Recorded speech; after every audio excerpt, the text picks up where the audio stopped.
അടിപൊളി പെർഫോമൻസ്, അത് പറയാതിരിക്കാൻ പറ്റില്ല. കളി വയസ്സാണെങ്കിൽ നല്ല എന്താ പറഞ്ഞ അവർ ഈ പറഞ്ഞ പോലെ ഇളകി. ഞാനിവിടെ നിന്ന് അയ്യോ എന്ന് പറഞ്ഞു പോയി. ഒരാളെ ആദ്യം എടുത്ത് പൊക്കി താഴോട്ടിട്ടിട്ട് എനിക്കൊന്ന് അങ്ങേ അറ്റത്ത് നിൽക്കുന്ന ആളാ. വല്ല കാര്യമായിട്ട് വല്ലതും പറ്റിയോ? ഞാൻ ഓർത്ത് മിക്കവാറും ആൾ അവിടെ കിടക്കും, ഇനി ഈ കളി മുടക്കുമെന്ന്. സത്യം ഞാൻ അയ്യോ എന്ന് വെച്ചിട്ട് ഞാൻ ഇവിടുന്ന് ചാടി ഇങ്ങനെ എണ്ണിട്ടുണ്ട്. അത്രയ്ക്ക് എന്താ പറയുക, അതിനോടുള്ള അവരുടെ ഒരു ഡെഡിക്കേഷനാണ്, ആ ഒരു ഒറിജിനാലിറ്റി വരുത്താൻ വേണ്ടിയിട്ട് അവരുടെ ആ എഫേർട്ടാണ്. അതിന് ശരിക്കും ഒരു വലിയ കയ്യടി കൊടുക്കണം അവർക്ക്.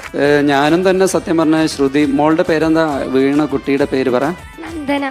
നന്ദനന്റെ അമ്മ ശ്രുതിക്ക് വെച്ചിട്ടുണ്ട് കേട്ടോ. ഇത് ഫ്ലോറിന്ന് ഇറങ്ങുന്നതോട് കൂടിയിട്ട്, അതായത് നമ്മൾ കളിച്ചുകൊണ്ടിരിക്കുമ്പോൾ ഭയങ്കര എക്സൈറ്റ്മെന്റിലാണ് ചെയ്തത്.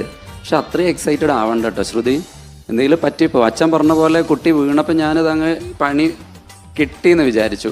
പക്ഷെ നല്ല അതൊന്നും അവളെ ഫേസിലൊന്നും കണ്ടില്ല, വേദനയൊന്നും അങ്ങോട്ട് എക്സ്പ്രസ് ചെയ്യാതെ അതിനെ മാനേജ് ചെയ്ത് നല്ല ഭംഗിയായിട്ട് തന്നെ അവതരിപ്പിച്ചു.